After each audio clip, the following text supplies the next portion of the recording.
और 3 साधुओं की है। जब वह जीवन के कठिन दौर से गुजर रही थी, तब 3 साधु उसके जीवन में आए और उनकी बातों को स्वीकार किया, जिससे उनका जीवन खुशहाल बना और सुखी से जीवन बिताने लगा। आप सभी, गांव का नाम था सुखपुर, जो चारों ओर हरियाली से घिरा हुआ था। वहां की आबादी ज्यादा नहीं थी, लेकिन लोग एक दूसरे से परिचित थे। उसी गांव में सावित्री नाम की एक महिला, जो अपने पति विनीत के साथ छोटे से घर में बहुत खुश थी। उसका जीवन एक आदर्श गृहिणी की तरह था। वह सुबह जल्दी उठकर घर का सारा काम निपटाती, फिर अपने पति के साथ खेतों में काम करती। उसकी मेहनत और स्नेह से घर में हमेशा सुख शांति बनी रहती। लेकिन भाग्य को यह सुखद जीवन रास नहीं आया। सावित्री का संसार तब उजड़ गया जब एक दिन विनीत खेत में काम करते हुए एक विषैले सांप का शिकार हो गया। सांप ने उसके पैर में काट लिया और कुछ ही घंटों में उसके शरीर में जहर फैल गया। गांव के लोग झाड़ फूंक और घरेलू उपचारों में लगे रहे, लेकिन कुछ भी असर नहीं हुआ। अंततः विनीत की मृत्यु हो गई। यह खबर सुनते ही सावित्री पर मानो बिजली गिर पड़ी। वह पति के शव से लिपटकर रोने लगी। उसकी आंखों से आंसू रुकने का नाम ही नहीं ले रहे थे। गांव की महिलाएं उसे समझाने आईं, लेकिन उसकी हालत देख सबका मन द्रवित हो गया। उसका पूरा संसार ही खत्म हो चुका था। वह सोच भी नहीं सकती थी कि अब उसके जीवन का क्या होगा। उसकी दुनिया का केंद्र ही छिन गया था। पति की मृत्यु के बाद सावित्री के लिए दुनिया पूरी तरह बदल गई। पहले जो रिश्तेदार और पड़ोसी उसे सम्मान देते थे, वही अब उससे दूरी बनाने लगे। एक विधवा का जीवन कितना कठिन हो सकता है, यह अब उसे समझ में आने लगा था। गांव के कुछ लोगों ने उसे सहानुभूति दिखाई, लेकिन अधिकतर लोगों ने उसे मनहूस मान लिया। अब वह अकेली थी, असहाय थी, और गांव में ऐसी मान्यता थी कि किसी स्त्री के विधवा होने का कारण केवल उसके पिछले जन्म के पाप होते हैं। गांव के कुछ अधेड़ पुरुष उसे घृणित नजरों से देखने लगे। पहले जो उसे सम्मान देते थे, अब वही उसे हवस की नजरों से घूरते। वे उसकी लाचारी का फायदा उठाने की कोशिश करते। एक दिन जब सावित्री अपनी जर्जर झोपड़ी के बाहर बैठी थी, तो उसने देखा कि गांव के बाहरी मार्ग पर 3 तेजस्वी ऋषि चले आ रहे थे। वे दीर्घ सफेद दाढ़ी और भगवा वस्त्र धारण किए हुए थे।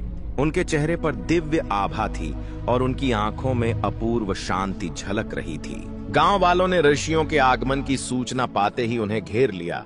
सभी श्रद्धा से उनके चरणों में झुके और आशीर्वाद की याचना करने लगे। गांव के मुखिया ने विनम्र स्वर में प्रार्थना की, महाराज, कृपया कुछ समय के लिए हमारे गांव में ठहरें। हमें आपके आशीर्वाद और ज्ञान की अत्यंत आवश्यकता है। तीनों ऋषियों ने सहर्ष सहमति दे दी। तभी उनकी दृष्टि पास बैठी सावित्री पर पड़ी। उनमें से सबसे वृद्ध अर्षि ठहर गए। उन्होंने सावित्री को ध्यान से देखा और बोले, यह स्त्री अपार कष्ट से घिरी है, किंतु इसका भाग्य विलक्षण है। गांव वाले हतप्रभ रह गए। जिसे वे अभागिन और अपशगुनी मानते थे, उसके भाग्य को ऋषियों ने विशेष क्यों कहा? कुछ लोग संशय में पड़ गए, तो कुछ उत्सुकता से ऋषियों की बातों को समझने का प्रयत्न करने लगे। सावित्री स्वयं भी चकित थी। वर्षों से जिस समाज ने उसे हाशिए पर रखा था, आज उन्हीं के सामने एक ऋषि ने उसके भविष्य को असाधारण घोषित कर दिया था। उसके मन में असंख्य प्रश्न उठने लगे। ये ऋषि कौन है और मेरे भाग्य के विषय में ऐसा क्या देख लिया इन्होंने? क्या मेरा जीवन सच में बदलने वाला है? तीनों साधु गांव के बीच स्थित एक प्राचीन मंदिर में ठहरे। यह मंदिर वर्षों से वीरान पड़ा था, लेकिन उनके आगमन से वहां एक नई ऊर्जा लौट आई। गांव वाले बड़ी श्रद्धा से उनके प्रवचन सुनने आने लगे, मगर सावित्री को मंदिर में प्रवेश करने की अनुमति नहीं थी। हर बार जब वह मंदिर के द्वार तक पहुंचती, गांव के लोग उसे दुत्कार कर भगा देते। रात को जब सभी लोग अपने घर लौट गए, सावित्री हिम्मत जुटाकर मंदिर के पास पहुंची। वह असमंजस में थी। क्या सच में साधु उससे मिलना चाहते हैं? क्या उसे भी मुक्ति का अधिकार है? धीरे धीरे उसने मंदिर के भीतर कदम रखा। दीपक की मध्यम रोशनी में तीनों साधु शांत भाव से ध्यान मग्न बैठे थे। जैसे ही सावित्री उनके सामने पहुंची, तीनों ने अपनी आंखें खोली। कुछ देर की नीरवता के बाद एक साधु, जिनका नाम वशिष्ठानंद था, बोले, पुत्री, तुम हमसे क्या चाहती हो? सावित्री की आवाज कांप रही थी। पर उसने साहस जुटाकर कहा, मुझे समझ नहीं आता कि मेरा जीवन इतना दुखमय क्यों है। मैंने किसी का क्या बिगाड़ा है? तपोमूर्ति देवानंद मुस्कुराए और बोले, इस संसार में कोई भी दुख अकारण नहीं आता। तुम्हारे पूर्व जन्मों के कर्म ही तुम्हारे वर्तमान जीवन को प्रभावित कर रहे हैं। लेकिन घबराओ मत, हर कर्म को नए कर्मों से बदला जा सकता है। सावित्री की आंखों में आंसू छलक आए। उसने कंपाते स्वर में पूछा, क्या मैं अपना भाग्य बदल सकती हूं? ज्ञान साधक शरणानंद ने उत्तर दिया, मगर इसके लिए तुम्हें कठिन परीक्षाओं से गुजरना होगा। क्या तुम तैयार हो? सावित्री ने बिना किसी संकोच के उत्तर दिया, मैं हर परीक्षा के लिए तैयार हूं। वशिष्ठानंद ने गंभीर स्वर में कहा, कल सूर्योदय से पहले तुम गांव के बाहर वाले पीपल वृक्ष के पास आना, वहीं से तुम्हारी असली यात्रा आरंभ होगी। अगले दिन यह खबर पूरे गांव में जंगल की आग की तरह फैल गई। लोग अलग अलग अनुमान लगाने लगे। क्या ऋषि उसे कोई वरदान देंगे या कोई श्राप? कहीं यह स्त्री पूरे गांव के लिए संकट का कारण तो नहीं बन जाएगी? कुछ लोग उसे सहानुभूति से देख रहे थे तो कुछ अब भी घृणा से, मगर सावित्री को इन बातों से कोई फर्क नहीं पड़ा। रात के समय वह गांव के बाहर जंगल के किनारे पहुंची। वहां पहले से ही तीनों साधु वशिष्ठानंद, देवानंद और शरणानंद खड़े थे। हवा में एक रहस्यमयी शांति थी। वशिष्ठानंद बोले, पुत्री, तुम्हें इस जंगल में पूरी रात अकेले बितानी होगी।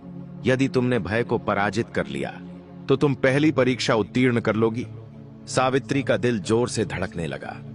घना जंगल, अंधेरी रात और अनजान खतरे, यह सब सोचकर ही उसकी रीढ़ में सिहरन दौड़ गई। लेकिन उसने अपने भीतर के साहस को समेटा और हामी भर दी। तीनों साधु जंगल के अंधकार में लुप्त हो गए। अब वह बिल्कुल अकेली थी। जैसे जैसे रात गहराने लगी, जंगल का माहौल डरावना होता गया। सूखी पत्तियों की सरसराहट, उल्लुओं की भयंकर आवाजें और हवा में अजीब सी फुसफुसाहटें गूंजने लगीं। अचानक उसे महसूस हुआ कि कोई परछाई उसकी ओर बढ़ रही है। उसका दिल जोर जोर से धड़कने लगा। क्या यह कोई जंगली जानवर है या कोई आत्मा? उसके पैर कांपने लगे। एक पल को लगा कि वह भाग जाए, मगर तभी उसे शरणानंद की कही बात याद आई। यदि तुमने भय पर विजय पा ली तो तुम परीक्षा पास कर जाओगी। सावित्री ने अपनी आंखें बंद कीं, गहरी सांस ली और मन ही मन कहा, मुझे डरना नहीं चाहिए। मेरे साथ भगवान हैं। मेरा भय केवल मेरे भीतर है, बाहर कुछ नहीं।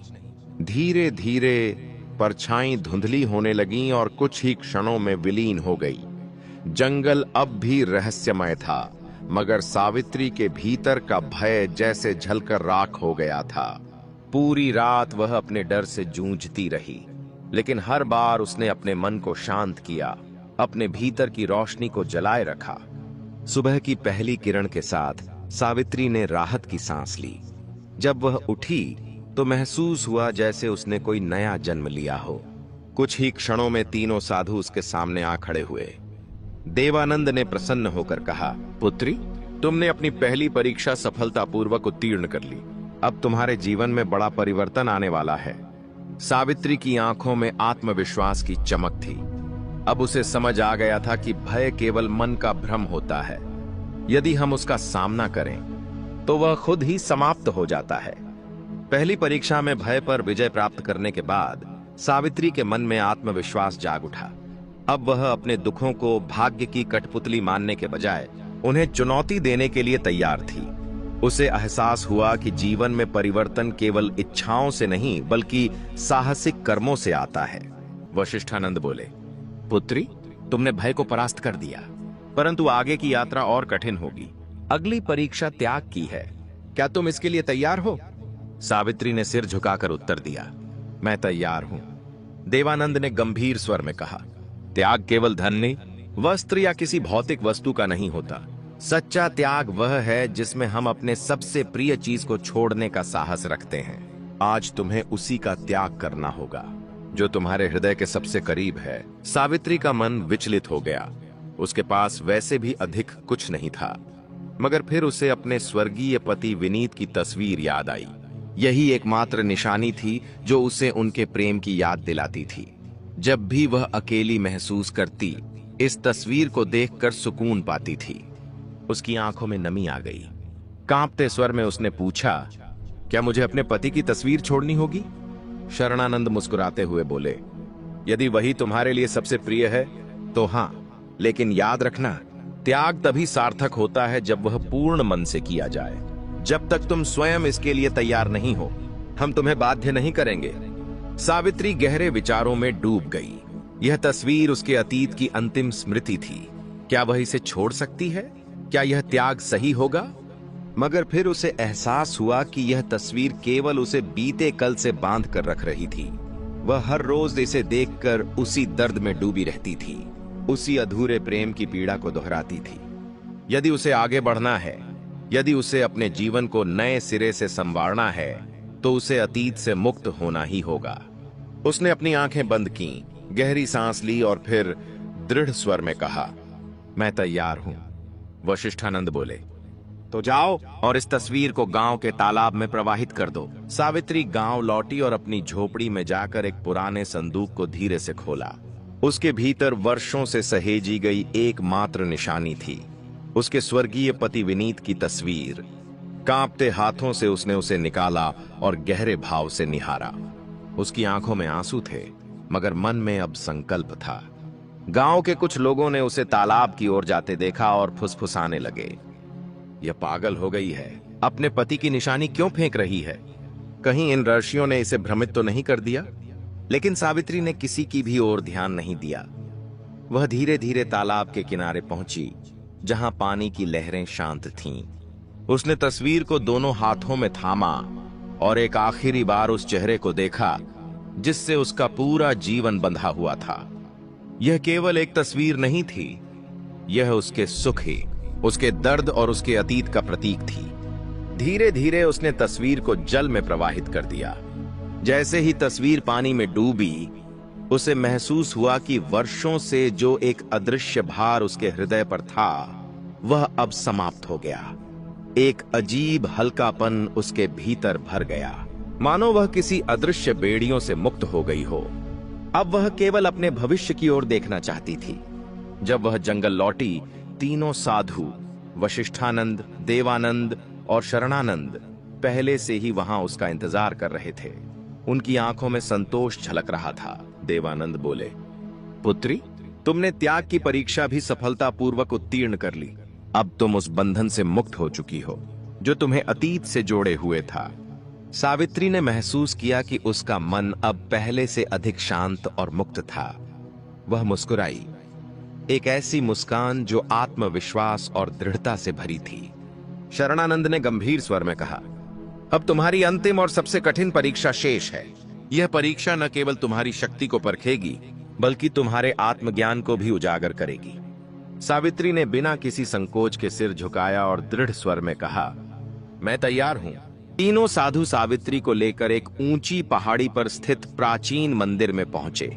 यह मंदिर कभी महान तपस्वियों की साधना स्थली था, मगर अब वहां वीरानी छाई थी। हवाओं में रहस्य था, वातावरण में एक गहरी शांति। वशिष्ठानंद ने मंदिर के द्वार पर खड़े होकर कहा, अब तुम्हारी आत्मा की परीक्षा होगी। तुमने भय और मोह को त्याग दिया, लेकिन अब तुम्हें यह सिद्ध करना होगा कि तुम केवल अपने लिए नहीं, बल्कि दूसरों के लिए भी जी सकती हो। सावित्री ने प्रश्न किया, मुझे क्या करना होगा? देवानंद गंभीर स्वर में बोले, गांव में एक वृद्ध महिला रहती है जिसका कोई सहारा नहीं है। वह बीमार और भूखी रहती है। तुम्हें अपनी झोपड़ी उसे सौंपनी होगी और अपना सारा भोजन भी उसे अर्पित करना होगा। सावित्री चौंक गई। उसकी झोपड़ी भले ही छोटी थी, मगर वही उसकी एकमात्र शरण थी। वह अपना घर छोड़कर कहां जाएगी? इससे पहले कि वह कुछ कहती, शरणानंद आगे बोले, इसके बाद तुम्हें 7 दिन जंगल में रहकर तपस्या करनी होगी, बिना भोजन और जल के। यह परीक्षा तुम्हारे धैर्य, संकल्प और समर्पण की होगी। यदि तुम इसे पूरा कर लेती हो, तो तुम्हारी आत्मा सच्ची मुक्ति की ओर बढ़ेगी। सावित्री स्तब्ध रह गई। अब तक की परीक्षाएं कठिन थीं, मगर यह परीक्षा असंभव लग रही थी। क्या वह अपना घर और भोजन छोड़ सकती थी? क्या वह 7 दिन बिना कुछ खाए पिए जीवित रह सकेगी? मगर फिर उसे ऋषियों की बातें याद आईं। सच्ची शक्ति शरीर में नहीं, मन में होती है। यह उसका अंतिम परीक्षण था। उसे यह भी पार करना था। उसने संकल्प लिया, अपनी आंखों में दृढ़ता भरी और कहा, मैं यह करने के लिए तैयार हूं। सावित्री ने बिना किसी संकोच के अपनी झोपड़ी और भोजन उस वृद्ध महिला को अर्पित कर दिया। गांव के लोग यह देखकर दंग रह गए। यह क्या कर रही है? अपना सब कुछ क्यों छोड़ रही है? कहीं यह सच में ऋषियों के प्रभाव में तो नहीं आ गई? लोगों की फुसफुसाहटें उसके कानों तक पहुंची, मगर उसने बिना कोई उत्तर दिए अपनी राह पकड़ी और जंगल की ओर बढ़ गई। पहला दिन कठिन था। भूख उसकी चेतना को झकझोर रही थी, मगर उसने अपने विचारों को भटकने नहीं दिया। वह एक वृक्ष के नीचे बैठकर ध्यान में लीन हो गई। दूसरे दिन उसे प्यास ने सताना शुरू किया। होंठ सूखने लगे, शरीर थकान से भर गया, मगर उसने अपनी इच्छा को वश में रखा। उसने स्वयं को समझाया, यह बस शरीर की एक परीक्षा है, आत्मा को इससे क्या लेना देना। तीसरे दिन उसका शरीर कमजोर होने लगा, पैरों में कंपन था, मगर मन अब भी अडिग था। उसने हार मानने से इनकार कर दिया। चौथे दिन उसे लगा कि अब वह और सहन नहीं कर पाएगी। सिर चकराने लगा, दृष्टि धुंधली होने लगी, मगर तभी उसे ऋषियों की बातें याद आईं। सच्ची शक्ति शरीर में नहीं, मन में होती है। यह सोचते ही उसे अपने भीतर से एक ऊर्जा का प्रवाह महसूस हुआ। उसने अपनी चेतना को शरीर से अलग कर ध्यान में प्रवेश किया। पांचवें और छठे दिन तक वह पूरी तरह ध्यान में डूब चुकी थी। अब उसे भूख प्यास का अनुभव ही नहीं हो रहा था। यह कोई साधारण अवस्था नहीं थी, यह आत्मा की गहराई में उतरने की स्थिति थी। सातवें दिन जब सूरज उगा तो कुछ अद्भुत हुआ। सावित्री की आत्मा एक नई ऊर्जा से भर उठी। उसे ऐसा प्रतीत हुआ कि वह अब केवल एक साधारण स्त्री नहीं रही, बल्कि किसी दिव्य शक्ति से जुड़ चुकी है। सातवें दिन जब सावित्री ध्यान मग्न थी, तब अचानक वातावरण में एक दिव्य आभा प्रकट हुई। हल्की हवा चलने लगी, पत्तों की सरसराहट जैसे किसी दिव्य संगीत का आभास करा रही थी। धीरे धीरे तीनों साधु, वशिष्ठानंद, देवानंद और शरणानंद, उसके सामने प्रकट हुए। वशिष्ठानंद ने उसे गहरे प्रेम और गर्व से देखा और बोले, पुत्री, तुमने अपनी अंतिम परीक्षा भी सफलतापूर्वक उत्तीर्ण कर ली। अब तुम केवल एक विधवा नहीं, बल्कि एक सशक्त आत्मा बन चुकी हो।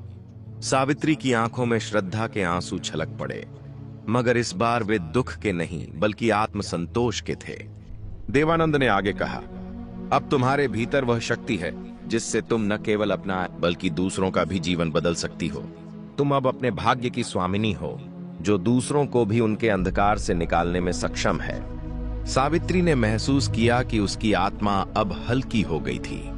वह वही स्त्री थी, मगर अब उसमें एक दिव्य तेज था।